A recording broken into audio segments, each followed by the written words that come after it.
think of all the top speakers. You didn't hear them the first time at a conference. You heard them on a podcast. You heard them on the Breakfast Club. You saw them on a YouTube channel. You saw a clip of them on Instagram. And then when you go to their link in the bio, they sell coaching, training, and everything else. If you had to rank, let's say you have a keynote stage where you're being paid up front, podcasts, like getting on some sort of like earned media. So you're doing an interview, local radio, TV. Which one is more valuable? Podcast. Every day. I can do 5 of them a day. I'm home. I ain't got to leave Medellin. I can sit here in this room in Medellin and just go back to back to back to back and get in front of thousands of people in the comfort of my own home. The Microsoft office out of Chicago wanted me to come up and talk about how we built our startup with AI. I don't feel like flying 14 hours just to get the Microsoft thing. Can we do it as a webinar? So I get the same logo without the expenses of having to fly up there to teach. Smart negotiation, by the way.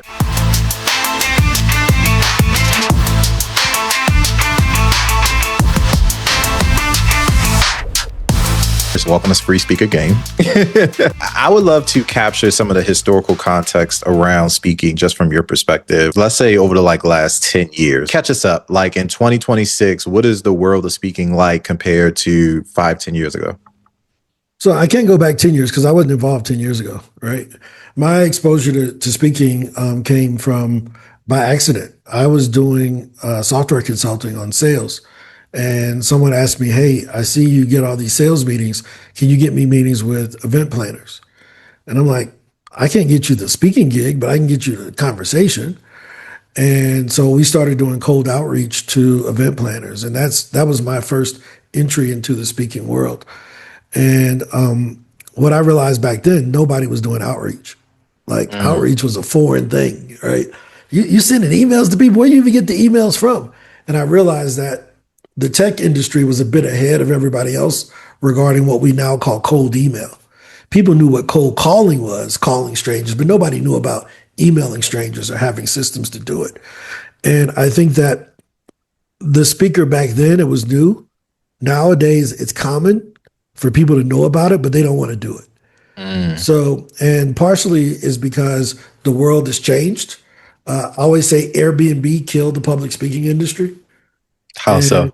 Well, I'll give you the best example. Who was Airbnb's main customer? People that went to hotels, I would assume.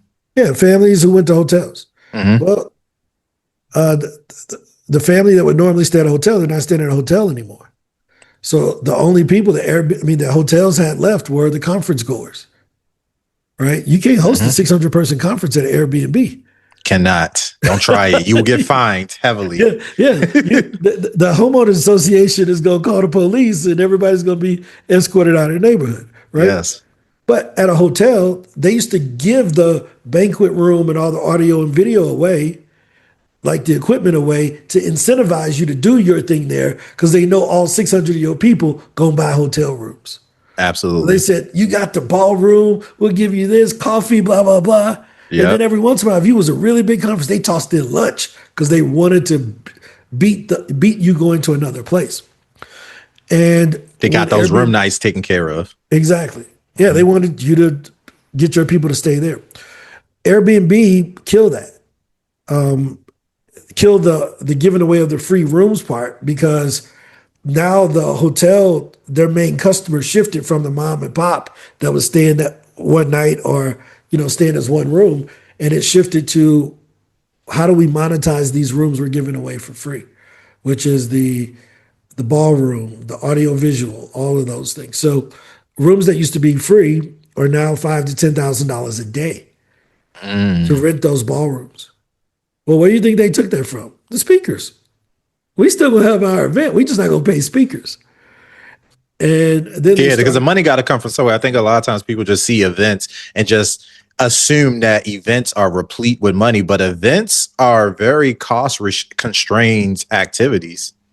Yeah, I mean, big conferences like InvestFest or David Shands is doing Podcast Summit, right? Afrotech, all that. Yeah. They're not profitable for 5 years. Go listen to any other podcast where they talk about it. Yeah, they got all those people there and they are losing money. Got to build up to that. Yeah, you lose money for the first 3 to 5 years, and then it becomes profitable, right? So when you think of a smaller event, if these big events aren't profitable, you daggone sure know the smaller ones aren't, right? So the way that they end up making money at the smaller events is taking 50% of the sales from the speakers. So instead of getting inspirational speakers, they get speakers with products and services.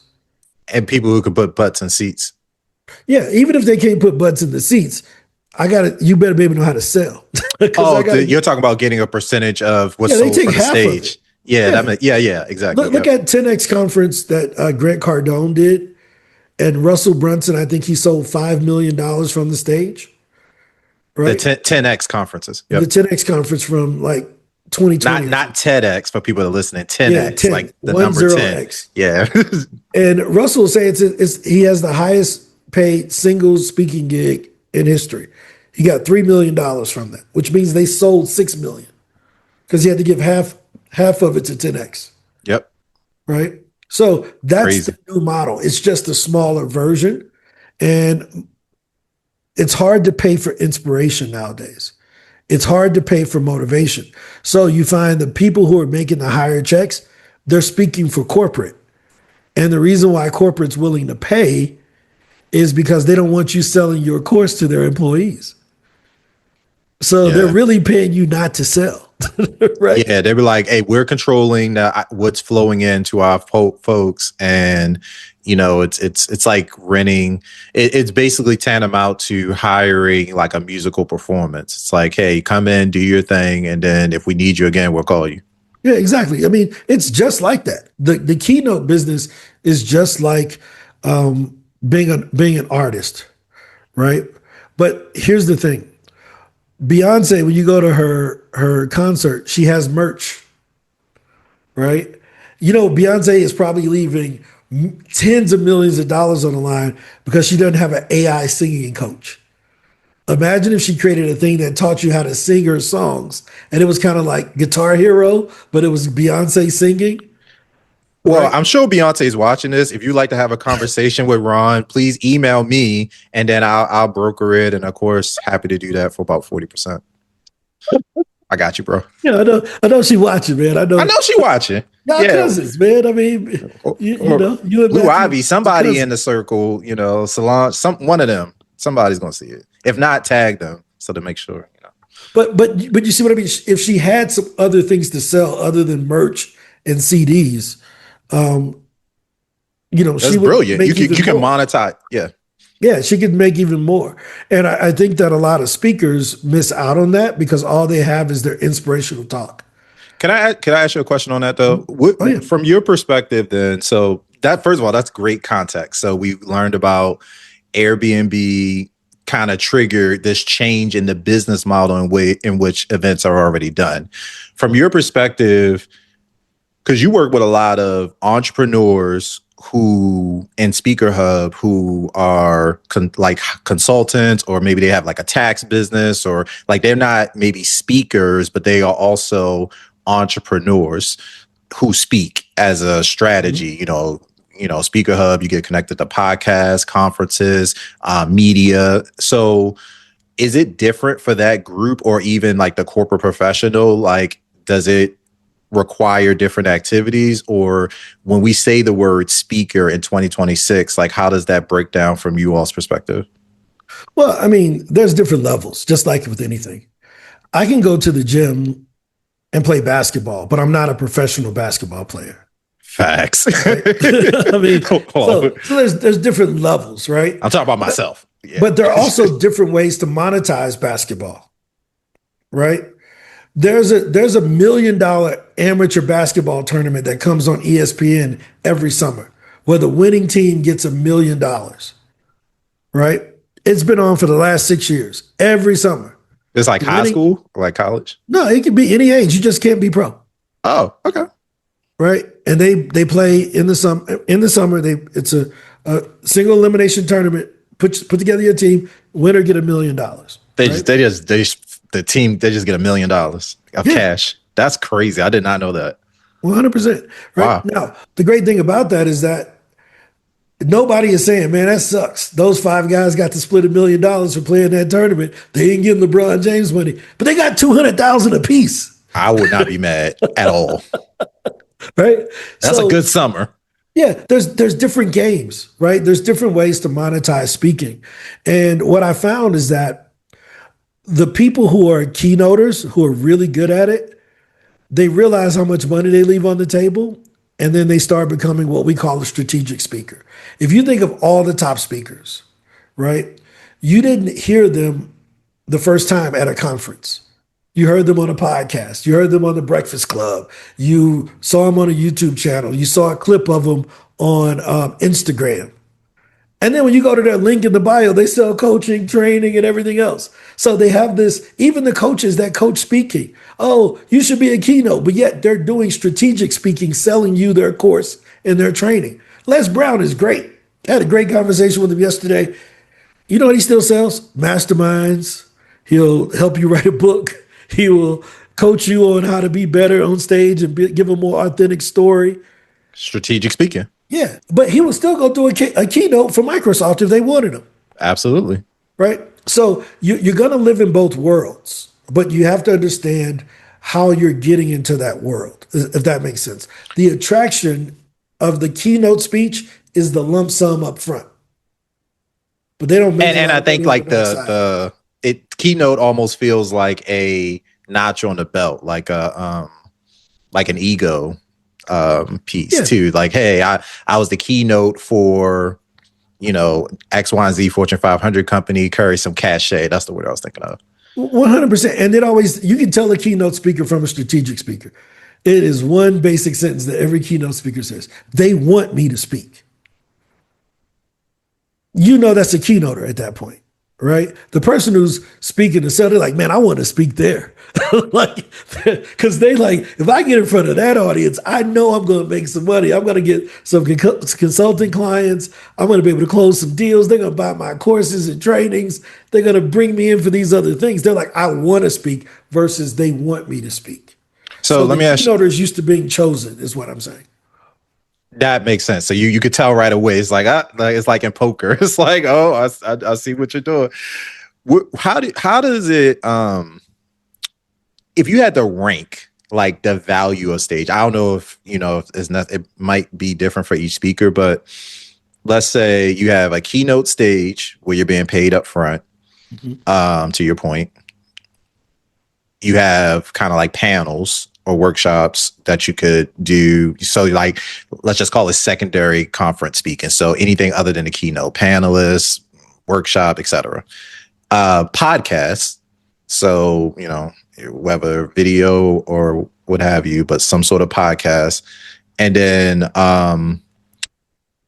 let's say media. So like getting on some sort of like earned media. So you're doing an interview, local radio, TV, etc., which is kind of like podcasts, I guess. But from your perspective, because you can get all of those through SpeakerHub, which one is more valuable, or how would you force rank them? For me, I think everybody looks at it differently. Let me give you a great example, right? So I don't get paid $50,000 for keynotes. So that's going to be a really low thing for me, right? Because I would only do like a keynote if I was going to get the logo. I want to be able to say I spoke at Microsoft, right? Like the Microsoft office out of Chicago wanted me to come up and talk about how we built our startup with AI, right? But I had to pay my own way to get there. And I was like, I don't feel like flying 14 hours just to get the Microsoft thing. Can we do it as a webinar? And they were like, yeah, we'll do it as a webinar this summer. So I get the same logo without the expenses of having to fly up there to teach a session on how to other businesses in Chicago on how to do smart negotiation, by the way. Yeah, I mean, hey man, you know.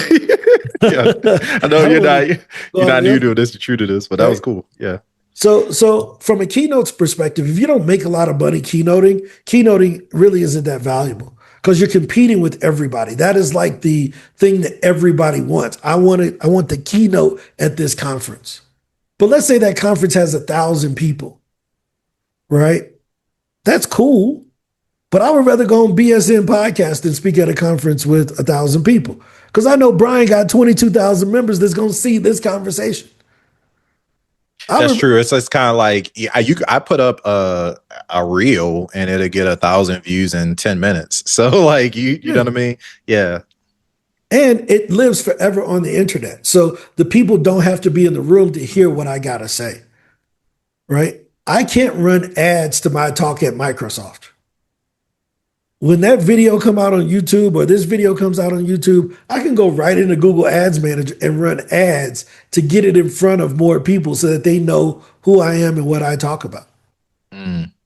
Right. So Yep. for me, superior tier, like they do S tier, one, Yeah. two, three. A, B, C. Yes. Yeah. S tier That would have is been better. podcast. Like rank them. Yeah. Like S tier, but it's going to be subjective on your strategy Yeah, and this kind is of how for you, me. that's for you. S Yes. tier for Yep. me, podcast every day. I could do 5 of them a day from home. I ain't got to leave Medellin. I can sit here in this room in Medellin and just go back to back to back to back, right? And get in front of thousands of people in the comfort of my own home, right? And it's shareable. So that would be S tier. After that, what would I like to do? Small group live. Like a webinar, live webinar, something No, you're going in in a person, community. right? I Oh, okay. would small group live. Oh, Right? live in Yeah, IRL in real life. exactly. Like Okay. in Okay. front of the person live. Got it. Okay. And Yep. the reason being is that usually that room is pretty well curated with the right people. Mhm. So if I do a live room full of financial advisors, that's a part of like NAIFA, the National Association of Insurance and Financial Advisors. I know they make a certain amount of money. I know what products they sell. I know that they're going to be paying attention. They're not going to be in the room with me with their camera off cooking. They're Yeah. not doing that. You have a captive audience, literally. I got a captive audience, 20 to 30 people, 20 to 50 people. We can do Q&A. I can build some rapport. A lot of that I could do right in the room, and I can close 20 to 40% of the room on something high ticket, That's good. right? I haven't been able to close 40% of the people that attended a webinar. Does that make sense? It's So I can hard. Yes. close 40% of a room just off of peer pressure. See, here's the great thing about being in a live room. If they all do the same thing, they don't want one person in the room to have an advantage over them. So like, when you getting that, yeah, I'm going to go and get it too. Yeah, that's my competition. Okay, because next month when you're like breaking sales records or you're like closing, they're like, "How does Jonathan do?" Yeah, I mean, you heard Ron's presentation. We were in the same room. Exactly. Yeah, I mean, cool. that's so in real life, small group decision makers with budget, need, and authority. Like they have the budget to pay for it, the need for the product, they have the authority to make the decision, and the timing is right. BANT. BANT is what we call it. If they have those 4 things, I want that room all day. Right. Yeah. So that would be second. Keynote is last for me. I don't want to do keynotes because I'm not famous enough to get paid for the keynote because I can't sell tickets. Yeah, so the keynote kind of okay, cool. So what should That's just me though. Yeah, that's a And then good webinar would be underneath that. because so you're still getting okay. Webinar, panels, any of that stuff, summits underneath. Got Because it. the problem with webinars, if it's not your webinar and you're on someone else's summit, there's probably 5 other people pitching a product also. And then the main host of the event, he probably has already had first dibs making his offer earlier to grab all the money out of the room. And then you're not just a support speaker and you're getting the crumbs. I don't want that. Yeah. Okay. So that kind of does a good cover of the stages. So what should smart speakers, how should smart speakers, regardless of what the business model is, be approaching because we always say in Black Speakers Network, right? There's 2 types of stages. In my opinion, you got your own stage, a stage that you can build, whether virtual or in person, that you could activate at any time, like whether that's a live event, a virtual webinar, or any of the things you just said. And then you have somebody else's stage. And there's only really 2 ways to get on somebody else's stage. You need to be invited or selected, So within that, how should smart speakers or how have, the top speakers in the SpeakerHub community been approaching doing one of those 2 things? Primarily, I would assume they have full control over you creating a stage. So I know SpeakerHub primarily focuses on maximizing and getting on other people's stages, but what should speakers be spending their time on to achieve that? Well, here's the one thing that we know. In the past, we used to talk about speakers becoming parrots, meaning that every word in their speech is the great Brian O said and such said, and they just parroting other people's quotes because they haven't developed their own yet. That makes sense? Yes. So that was 10 years ago. That ain't the problem nowadays. The problem nowadays is AI. AI can help anybody write a speech, right? But the problem is if there's no proof. So we call it AI resilience. AI resilience is what have I done to support the things that I'm talking about? And that's the thing that's separating those who are making the most money. They're not the best speakers, but the ones who are making the most money have an AI resilient presentation. Like, I got to take my son to soccer practice in an hour and a half. AI don't do that. Not yet. Y'all got Waymos over there yet? I mean, where he taking? I mean, my son ain't playing against the who watching a soccer game with just robots. Right. No, yeah, exactly. You see what I mean? So yes. There's certain stories and certain real life results. When I say we booked 7,000 meetings last year, your AI vibe coded software don't have that proof. Right? You don't have that type of confidence that it works. I got confidence. I got proof that I can show you that we booked this many stages last year. Right? So I think that the speakers going forward, the only thing that AI can't interrupt is your actual lived experience and proof. So the more proof you have, we're going into a proof-based speaking world where I got the proof, I can come give you some of it. So I can go give $1,000 talk at any company in St. Louis on vibe coding or how to do sales or whatever, how to set up their insurance plans, whatever. Because I got proof that I've vibe coded something, I've built sales teams, and I know financial advisory. Facts. You see what I mean? So it's a proof-based opportunity now. And I think it opens it up to everybody because you no longer have to be motivational to get paid for what you know. But it also you don't have to be creates inspirational anymore. You do not, but it also creates a thing where if you think you're just going to plug in a presentation, you out and just get the script out of AI and go deliver it, and it's going to be received by the market, that's going to fall flat too, because people will be like, well, how did you handle this? And it's like, I don't know. I'm just repeating what Claude told me to do. You better not go to Q&A. Right. So I'll tell you a funny thing. This is really good. So I used to work with we had like 300 done for you clients that was paying us like $1,800 a month to do outbound back in 2023 for corporate consulting. And so many of them were, I'm an AI consultant. No, you just know a few prompts on ChatGPT. Right. But it wasn't my job to poop on them, but I would ask them like, hey, if we're going to pitch this, what are we pitching? And they'd be like, well, I'm an AI consultant. I'm like, yeah, but you think this corporation, they don't know nothing about AI. None of the employees know about AI. No, but I can help them to do this. And I'm a prompt engineer. And I'm like, that's not AI. That's ChatGPT. Right. AI is, we building workflows, data analytics. You need to understand vectors. Like how does this embeddings work? All of these things that OpenAI has made easy now, but 3 years ago it wasn't easy to do. So you would ask these different questions about machine learning and things. And once the person had to answer those questions, I'm like, oh, they're never getting a gig because they can't survive the interview with me. Yeah, it's a chasing money without really understanding.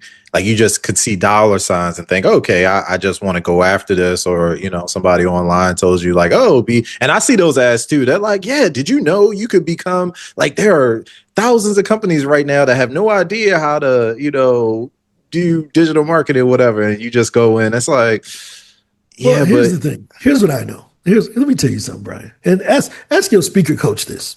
Whoever, if you listen to this, ask your speaker coach. Because ask him, say, hey, do you believe in full transparency? Now, you got to set it up with that question. If you don't, then they won't answer your question. So say, hey, yo, do you believe in like full transparency? That's important. Say, yeah. Say, how much did you make last year from speaking and how much did you make from selling courses? I guarantee you it's 5 to 10 times higher selling training than what it is actually doing the thing that they're training on. Because if they were making so much money keynote speaking, they wouldn't tell you because you would be competition. Ain't nobody creating a competition. If someone said, Rob, how do you find all of your data for SpeakerHub? I'm not telling you so you can put it in Talkadot. I'm not Arel. We're not going over that, right? Like, Arel's a good client, a good friend of mine. We love Arel. Yeah, he's great. No problem at all. but I'm just using that as an example. He ain't telling me how they get their people. It's called trade secrets. Yeah. Yeah, exactly. Industry trade. So if somebody's willing to sell you the secret to making $100,000 a month as a speaker for $297, be a bit leery because it's like they're making more money off the course. So the same thing with the AI consultant. Did you know you can make this as an AI consultant if you just did this and if you show them this prompt? Man, ain't nobody making no money doing this AI crap unless they're selling AI courses to other AI people. It's like a Ponzi scheme. Exactly. Yeah, you gotta really be wary. So I know I told Ron before this conversation that I was going to need to, this is obviously going to be part one of a series of things that we do. SpeakerHub has been an incredible partner, Black Speakers Network. We have hundreds of folks who have leveraged, for those of you who remember the name PitchDB, this is, I guess, what do you call it, Ron? A hostile takeover? Like, what did you do? Let's rebrand. Since PitchDB, we bought 6 companies and combined them all into SpeakerHub. SpeakerHub was the largest acquisition we did. We own Guestio, SpeakerHub, PR Pitches, PitchDB, 5 Contacts. Yeah, we just buy companies, man. If you got a company you want to sell and it's software, I know a guy. Yeah. Well, I just really want people who may be familiar. I know we have so many people when we say the name PitchDB, they're like, oh, and that's no longer around. So we just want to make sure. And we also know a lot of people that know SpeakerHub and may not have known that merge and acquisition took place. Let me say this. If you have a SpeakerHub account, SpeakerHub is still, PitchDB account, it's still around, but we will move you over to SpeakerHub so that you can get all the benefits. If you bought the lifetime account with PitchDB, you get lifetime to SpeakerHub also. So if you listen to this, you're like, I remember Ron with PitchDB, hit me up. I'll move you over to SpeakerHub. You get all the same benefits. You get more actually at SpeakerHub. And then we have a lifetime deal with SpeakerHub. And so maybe that's a good place to kind of end it. So for real quick, the uninitiated people have no idea. We've been talking about SpeakerHub for the last, throughout the conversation. But for the folks who are not familiar, can you give them a quick amuse-bouche of what's going on? Yeah. Well, SpeakerHub is like Airbnb and Uber for experts. It allows you to take your expertise, gives you everything you need, a profile, the leads to reach out to, a way to manage those leads, a way to get reviews, build community, sell your products and services all in one place, right? And we want to make it easier for experts, white collar, people with white collar expertise, leadership training, sales training, marketing, whatever you do, legal. We want you to be able to take that to the marketplace. And it don't have to be you only sell to companies like Netflix. No, the dry cleaners around the corner for you need some leadership training for their 18 locations, and they can give you $2,000 to do that leadership training. So all I'm saying is we want to help speakers. We're the opposite. We're not going to sell you you should be getting paid $15,000 because you fell off your bike. We ain't doing that. We want to help you to make anywhere from $2,000 to $5,000 a month doing speaking regularly, because I know that that's life-changing money for anybody with a job. If you just took the $2,000 to $5,000 a month you made on the side and saved it, your life is different.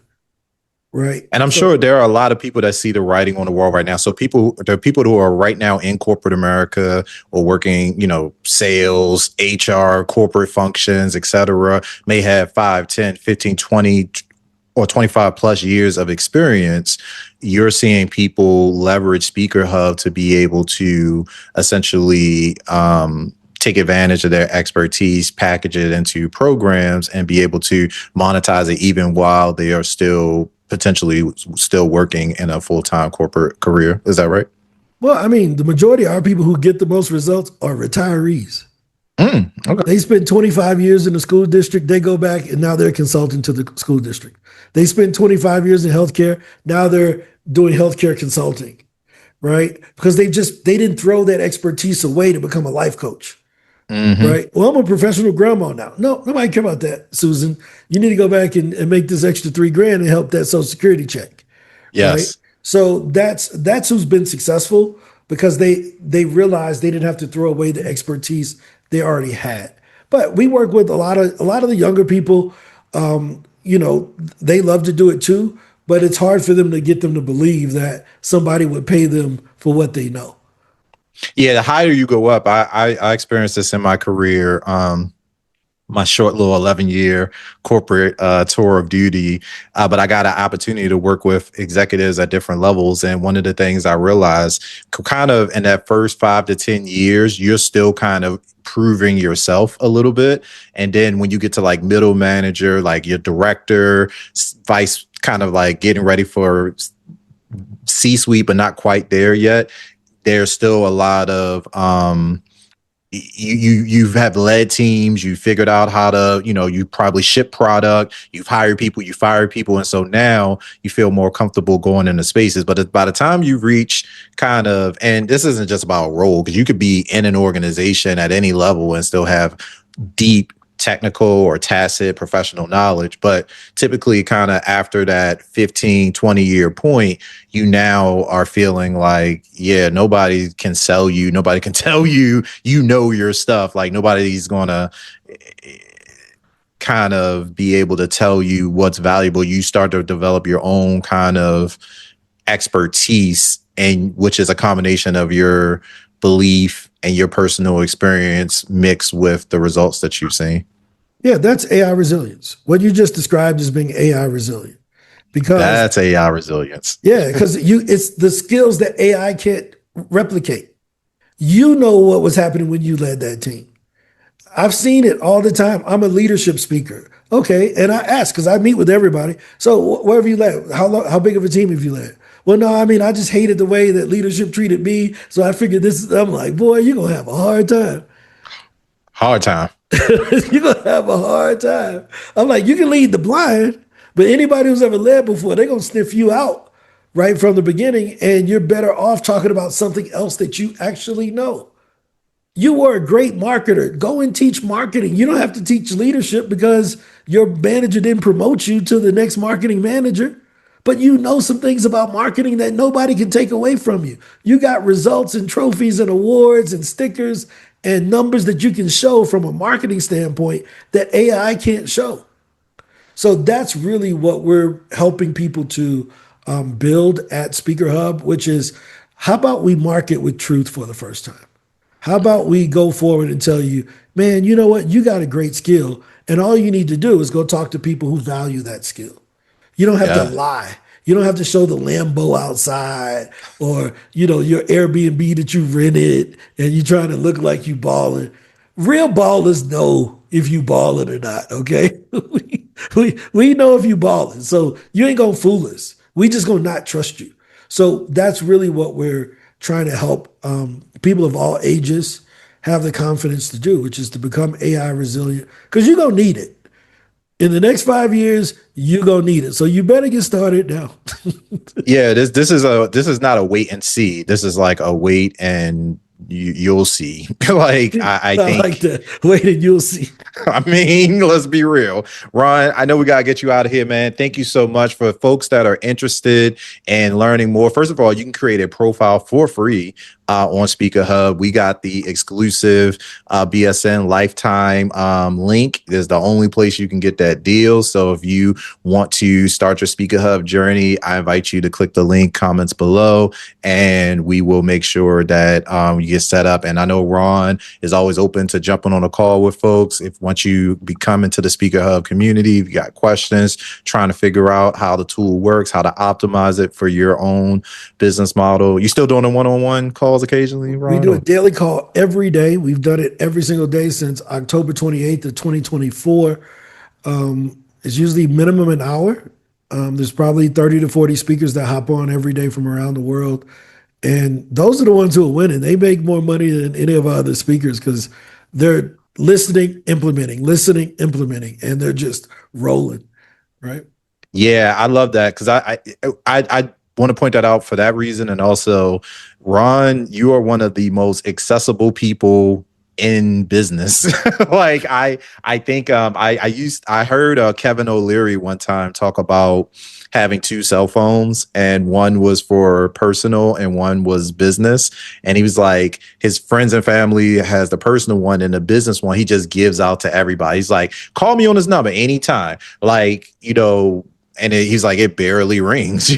So, and I think about you, man. It's like, yo, you created an incredible platform with SpeakerHub, but then also you, whether it's a referral, whether it's, hey, this is like, you are always ready to share and help people understand how to get to the next level, regardless if it's, with SpeakerHub or not. Like, you're just a great steward of resources and information, man. So I appreciate you, man. We got to get you back here soon, but I definitely appreciate everything you continue to do to ensure that speakers and just professionals and entrepreneurs have access to these tools and resources, man. It's great. Yeah, I mean, here's the basic thing I'll leave with. Be the leader you needed. If you feel like there was a leadership gap in your life, be that leader for someone else. And that means getting out there, sharing what you know, sharing your stories, getting on podcasts, getting on stages, getting paid to write about it. You don't just have to be a speaker in order to get paid from your knowledge and what you know, but be the leader you needed. And that'll take you further than what you can imagine. Perfect way to close us out. Y'all take care. As we say in BSN, keep speaking up. Y'all need to wait. We'll see you on stage. Ron, I'll catch up with you later.